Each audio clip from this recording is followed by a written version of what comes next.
যখন মাইয়েতকে কবরে শোয়ানো হয় তখন সে তাকে দাফন করে যাওয়া ব্যক্তিদের হাঁটার ফসফস আওয়াজ শুনতে পায়।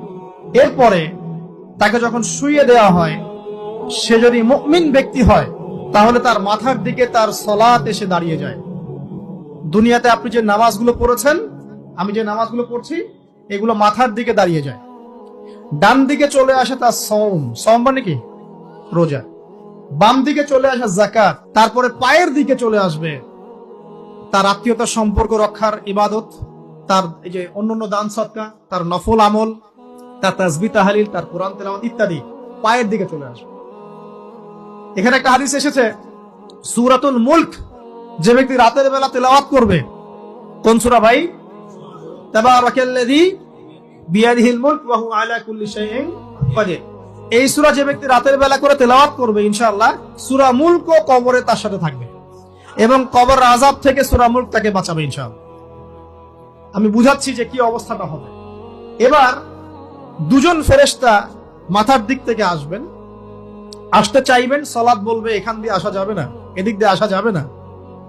ডান দিক দিয়ে আসতে চাইবেন, এদিক দিয়ে আসা যাবে না। বাম দিক দিয়ে আসতে চাইবেন, যাকাত বলবে এদিক দিয়ে আসা যাবে না। পায়ের দিক দিয়ে আসতে চাইবেন, আমলগুলো বলবে এদিক দিয়ে আসা যাবে না। তখন যাই হোক তারা আসবেন। এটা কথা কি? এটা কথাটা হচ্ছে যে সলাতের গুরুত্ব, মানে সে সলাত আদায় করেছে, সে আমার হক আদায় করেছে, আমি তার পক্ষে আছি, এটা পক্ষে বোঝাচ্ছে। রোজা বলবে আমি ওর পক্ষে আছি, তাকে আপনি কোনো শাস্তি দিবেন না, আমি তার পক্ষে আছি। আপনারা দুজন তাকে শাস্তি দিবেন না, আমি যাকাত তার পক্ষে আছি, এটা পক্ষে থাকার কথা। তারপরেও তারা আসবেন, চোখগুলো হবে নীল এবং কালো বর্ণ, নীলাপ চোখের কালো।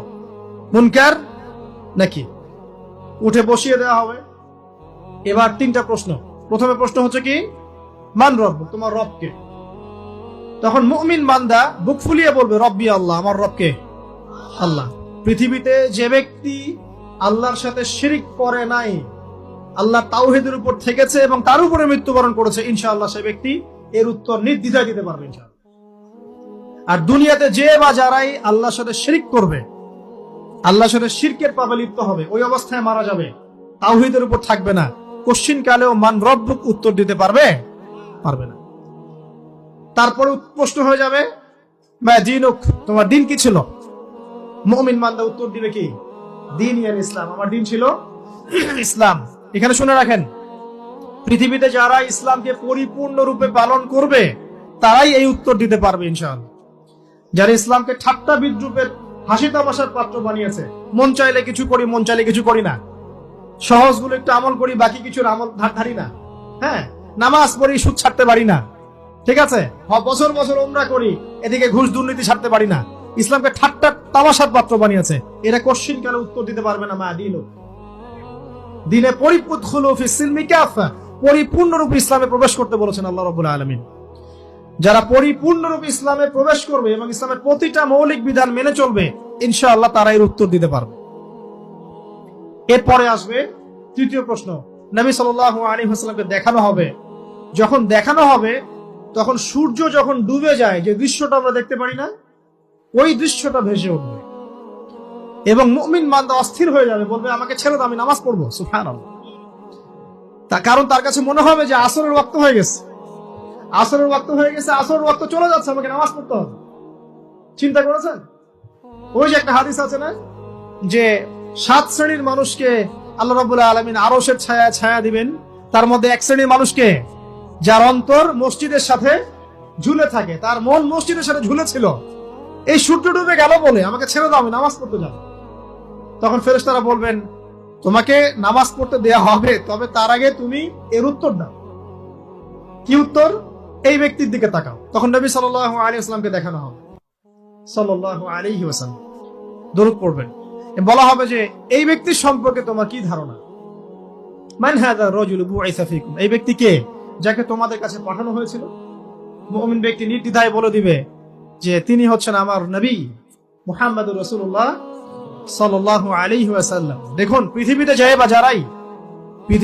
বা যারাই নবী সাল্লাল্লাহু আলাইহি ওয়াসাল্লামের সুন্নতের উপর আমল করবে, ইনশাআল্লাহ সে তার উত্তর দিতে পারবে। দুনিয়াতে যারা নবীর সুন্নতের 5 পয়সা পরোয়া করছে না, তার আদর্শের 5 পয়সা দাম দিচ্ছে না, তারা কোশ্চিন কালে উত্তর দিতে পারবে না। নাম হতে পারে আব্দুর রহমান, আব্দুর রহিম, নবীর সুন্নতের ধার ধারে না, তারা উত্তর দিতে পারবে না। নবীর সুন্নতের গুরুত্ব কত গভীর, এটা আমাদেরকে এখান থেকে বুঝতে হবে। তাই প্রিয় যুবক ভাইরা, মুসলিম ভাইরা, আমাদের জীবনটাকে নবীর আদর্শ এবং সুন্নতে ঢেলে সাজাতে হবে।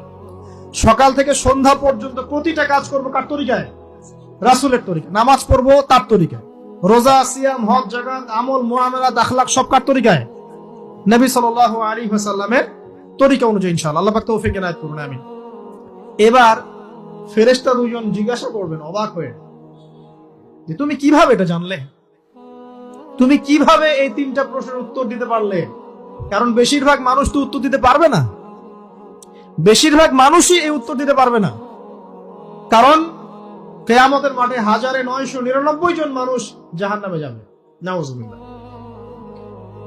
তো এটা কঠিন পরীক্ষা। আল্লাহ রাসূল সাল্লাল্লাহু আলাইহি ওয়াসাল্লাম বলেছেন যে নিশ্চয়ই তোমাদেরকে এখানে পরীক্ষায় ফেলা হবে, আর তোমরা যদি এই পরীক্ষা জেনে তোমাদের মৃতদেরকে দাফন করা থেকে বিরত না থাকতে, তাহলে আমি তোমাদেরকে শুনিয়ে দিতাম কবরে কেমন পরীক্ষা হয়। মানে যদি আমরা শুনতে পারতাম যে কবরে কেমন পরীক্ষা হয়, আমরা ভয়ে আমাদের মৃতদেরকে দাফন পর্যন্ত করতাম না। এটা নবীজি বলছেন সাল্লাল্লাহু আলাইহি ওয়াসাল্লাম। তাকে জিজ্ঞাসা করা হবে যে তুমি কিভাবে জানলে এটা? বেশিরভাগ মানুষ তো পারে না উত্তর দিতে। তখন সেই ব্যক্তি বলে বসবে, সেই ব্যক্তি বলবে যে করাতু কিতাব আল্লাহ, আমি আল্লাহর কিতাব এই কোরআন পড়েছি। মুমিন বলবে আমি আল্লাহর কোরআন পড়েছি, ফাআমানতু বিহি, আমি এর উপর ঈমান এনেছিলাম, ওয়া সাদ্দাকতু, এবং সত্যায়ন করেছিলাম। সুবহানাল্লাহ। অতএব দুনিয়াতে যারা দ্বীনের জ্ঞান অর্জন করছে না, কোরআন পড়ছে না, হাদিস পড়ছে না, পড়াশোনার চেষ্টা করছে না, জানার চেষ্টা করছে না, কবরে পার পাওয়া ডিফিকাল্ট আছে। এটা একটা অন্যতম প্রশ্ন। আমরা কিন্তু মনে করি 3টা প্রশ্ন হচ্ছে, আসলে প্রশ্ন হচ্ছে কয়টা? 4টা। 3টার পরে আরো একটা এক্সট্রা। কিভাবে জানলে? তখন উত্তর দিচ্ছে আমি আল্লাহর কিতাব পড়েছি, ঈমান এনেছি, সত্যায়ন করেছি। সুবহানাল্লাহ। নবী সাল্লাল্লাহু আলাইহি ওয়াসাল্লাম হাদিসের পরের অংশে বলছেন যে যখন কাফের বান্দাকে উঠানো হবে, তখন ডানেও কিছু নাই, বামেও কিছু নাই, সামনে পিছনে কিচ্ছু নাই। মাথার দিক থেকে ফেরেশতারা চলে আসবেন, উঠিয়ে বসানো হবে, প্রশ্ন করা হবে কে তোমার রব? একটাই উত্তর, লা আদরি, আমি জানি না। নাউজুবিল্লাহ। কি তোমার দিন? লা আদরি, আমি জানি না। এই যে আল্লাহর তো খবর নাই, আল্লাহ পাকের বিধান মেনে চলার কোনো খবরই নাই, পরোয়াই নাই। সে জানবে কিভাবে ইসলাম কি জিনিস? সে জানবে কিভাবে আল্লাহ কি জিনিস? ও তো আল্লাহকে চিনেই না। দিব্যি বলে বেড়াচ্ছে মহাবিশ্ব সৃষ্টি হয়েছে বিগ ব্যাং থেকে, আল্লাহ বলে কেউ নাই। মানুষ সৃষ্টি হয়েছে বান্দর থেকে, নাউজুবিল্লাহ। ওই যে ডারউইনের মতবাদ, কি থিওরি অফ এভলিউশন নাকি? হ্যাঁ, তাই তো মনে হয়। অনেকদিন আগে পড়ছি ভাই, ভুলে গেছি। তো যাই হোক, মানুষ তো আল্লাহকে চিনছে না। এখনো মানুষ মনে করছে যে আল্লাহ বলতে কেউ নাই। এবং এই মুক্ত চিন্তার নামে, বাক স্বাধীনতার নামে নাস্তিকতার যে চর্চাটা বেড়েছে বাংলায়, এটা আশঙ্কাজনক। বড় বড় বিশ্ববিদ্যালয় থেকে পড়ে আসছে, অনেক সময় দেখলাম বড় বিশ্ববিদ্যালয়ের প্রফেসর, সে বলছে যে মহাবিশ্ব বিগ ব্যাং দিয়ে সৃষ্টি হয়েছে, সৃষ্টিকর্তা নাই এখানে। তো মুসলিম বিজ্ঞানীর একটা কথা বলতেন যে মানুষ বিজ্ঞান সম্পর্কে অল্প জানলে নাস্তিক হয়ে যায়, আর অনেক গভীর জ্ঞান অর্জন করলে আল্লাহর কাছে আত্মসমর্পণ করে। খেয়াল করে দেখবেন, ডক্টর, ইঞ্জিনিয়ার যারা বড় বড় লেভেলে চলে গেছেন, অনেক সিনিয়র, তারা কিন্তু বেশিরভাগ নামাজি দেখবেন, নামাজ পড়ে, দান সৎকা করে, সমাজ কল্যাণমূলক কাজ করে। তারা কিন্তু রোগীর সেবা করতে গেলেও বলে যে নামাজ পড়িয়েন, রোজা রাখিয়েন, তারা কিন্তু বলে। অনেক ডক্টর আমি দেখেছি এমন, যারা যত বেশি গবেষণা করে তারা তত বেশি আস্তিক হয়ে যায়, আর টুটাফাটা গবেষণা করলে নাস্তিক হয়ে যাবে। কত প্রশ্ন, ইসলামের এটা কেন, ওইটা কেন, ইসলামে বহুবিবাহ কেন, হ্যাঁ ইসলামে কি পর্দার বিধান কেন, তারপর ইসলামে এত রেস্ট্রিকশনস, এত বাইন্ডিংস কেন, হ্যাঁ স্বাধীনতা নাই কেন, কত প্রশ্ন। ইসলামের এগেইনস্টে কত তীর এখন ছোড়া হচ্ছে।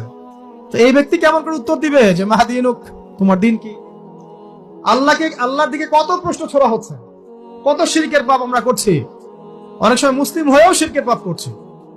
কিভাবে উত্তর দিবে? মান রব্বুক। 3 নাম্বার প্রশ্ন যখন করা হবে, এই ব্যক্তিকে দেখো দেখি, সে বলবে যে আমি জানি না এই ব্যক্তিকে, তবে শুনেছিলাম মানুষের মুখে শুনেছিলাম, মানুষ যা বলতো আমি তাই বলতাম। মানে সে রাসূল সাল্লাল্লাহু আলাইহি ওয়াসাল্লামের নাম শুনেছিল হয়তোবা, কিন্তু তার সুন্নত বা আদর্শ কখনো মেনে চলে নাই, পারল না।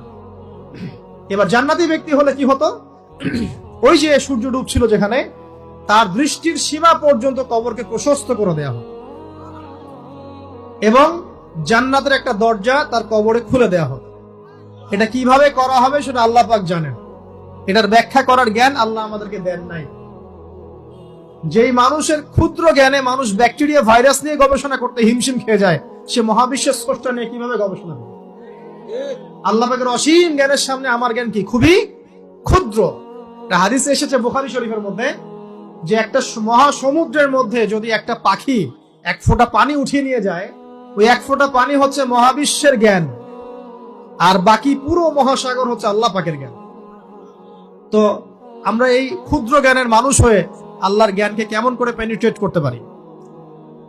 তো আল্লাহ পাক জান্নাতের দরজাগুলো খুলে দিবেন, একটা দরজা খুলে দিবেন, সেখান থেকে বাতাস আসবে, জান্নাতের নাজ নিয়ামত উপভোগ করতে থাকবে এবং তার রূহটাকে সবুজ রঙের পাখির আকৃতিতে জান্নাতে রেখে দেওয়া হবে। ইল্লিন মানে ওখানে জান্নাতের নিয়ামত সে পাবে। এটাকে বলা হয় দারুল বারজাখ বা বারজাখের জীবন। জীবন অনেকগুলো, একটা ছিল রুহের জগৎ। রুহের জগতে আমরা সবাই ছিলাম। শোনেন, রুহের জগতে যার সাথে যার বন্ধুত্ব ভালোবাসা গভীর ছিল, দুনিয়াতে তার সাথে তার ভালোবাসা বেশি। এটা হয়তো জানেন না, জানতেন হাদিসটা? রুহের জগতে যদি কখনো আপনার সাথে আমার দেখা হয়ে থাকে, দুনিয়াতে আপনার সাথে আমার দেখা হবে ইনশাআল্লাহ। রুহের জগতে যদি আপনার আমার মধ্যে ঘনিষ্ঠ ভালোবাসা থেকে থাকে, এখানেও ভালোবাসা হয়ে যাবে ইনশাআল্লাহ। এটা বলে আমি আবার তোমাদের বয়ফ্রেন্ড গার্লফ্রেন্ড ভালোবাসা বুঝাই নাই, ওই ভালোবাসার কথা বলি নাই। আবার রুহের জগতে বিদ্বেষ, এখানেও দেখবেন বিদ্বেষ। ওটা একটা জগৎ ছিল যেখানে আল্লাহ পাক সমস্ত আদম সন্তানকে সৃষ্টি করে তাদের রূহটাকে রেখেছিলেন এবং ওয়াদা নিয়েছেন। কি ওয়াদা? আল্লাহ পাক বলেছিলেন আলাস্তু বিরাব্বিকুম, সূরা আরাফের 182 নম্বর আয়াত পড়ে দেখবেন, 182 নম্বর আয়াত। আল্লাহ পাক বলেছিলেন যে আমি ওয়াদা নিয়েছিলাম, আলাস্তু বিরাব্বিকুম, আমি কি তোমাদের রব নই? আমরা সবাই বলেছিলাম বালা ইয়া রব্বি, অবশ্যই আপনি আমাদের রব। দুনিয়াতে এসে আমরা ভুলে গেছি। এই ভুলে যাওয়াটা মনে করায় দেওয়ার জন্যই আল্লাহ পাক আসমানি কিতাব নাজিল করেন, নবী রাসূল পাঠান, আমাদের কান পর্যন্ত ইসলামের দাওয়াত পৌঁছে দেন, যাতে আমরা মনে করতে পারি। এবার আসেন রুহের জগতে পর আসলাম এই যে দুনিয়ার জগৎ, দারুদ দুনিয়া। দুনিয়ার মধ্যে আছি হয়তো 50, 60, 70, 100 বছর হাইয়েস্ট। এরপর যাবে দারুল বারজাখ, বারজাখের জগৎ। পাপী ব্যক্তি হলে জাহান্নামের দরজা খুলে দেওয়া হবে আর জাহান্নামের সে আযাব ভোগ করতে থাকবে, এবং পুণ্যবান ব্যক্তি হলে জান্নাতের দরজা খুলে দেওয়া হবে এবং এর নাজ নিয়ামত সে ভোগ করতে থাকবে। তখন তাকে বলা হবে এটা জান্নাতের সেই জায়গা যেখানে তুমি থাকবে। এটা দেখার সাথে সাথে, শোনার সাথে সাথে তার যে খুশি উৎফুল্ল তার অনেক বেড়ে যাবে এবং সে কি করবে জানেন? সে পৃথিবীতে ফিরে আসতে চাইবে। সে বলবে আমাকে আমার পরিবার বর্গকে জানাতে দেন, আমাকে আমার পরিবার বর্গকে জানাতে দেন যে আমি ভালো আছি। তখন ফেরেশতারা তাকে বলবেন যে এটা সম্ভব না, তোমার এবং তাদের মাঝে দারুল বারজাখ আছে, তুমি এটা ভেদ করে যেতে পারবে না। তখন তার আত্মাটাকে ইল্লিনে দেওয়া হবে, একটা সবুজ পাখির আকৃতিতে জান্নাতে ঘুরে বেড়াবে ইনশাআল্লাহ। আর যদি জাহান্নামী হয় তাহলে যে বললাম দরজা খুলে যাবে, জাহান্নামের মর্মান্তিক আযাব তার দিকে আসতে থাকবে। কবর সংকুচিত হয়ে আসবে এমন ভাবে যাতে তার বাম পাজর ডান পাজরের ভিতরে এইভাবে ঢুকে যাবে, নাউযুবিল্লাহ। এবং এই আযাব চলতে থাকবে ইলা ইয়াউমি ইউবআসুন, পুনরুত্থানের দিন পর্যন্ত। এখন এই যে হাদিসটা আপনারা শুনলেন, এই হাদিসটা ব্যক্তি কেন্দ্রিক নয় কি? এখানে তিনটা বিষয় আপনাকে ফোকাস করতে হবে আমাদেরকে। এক, তাওহীদ, আল্লাহ পাকের তাওহীদ। দুই, রিসালাত, রাসূলুল্লাহ সাল্লাল্লাহু আলাইহি ওয়াসাল্লামের রিসালাত। এবং আখিরাত, পরকাল। এই তিনটা বিষয় খুব স্বল্প কথায় বলছি। দেখুন, তাওহীদ কি? আল্লাহ পাকের একত্ববাদ। এক আল্লাহকে আপনি সৃষ্টিকর্তা মানবেন, রিজিক দাতা মানবেন, পালন কর্তা মানবেন, সন্তান দাতা, ভালো মন্দের মালিক, সমস্ত কিছুর মালিক কে? আল্লাহ।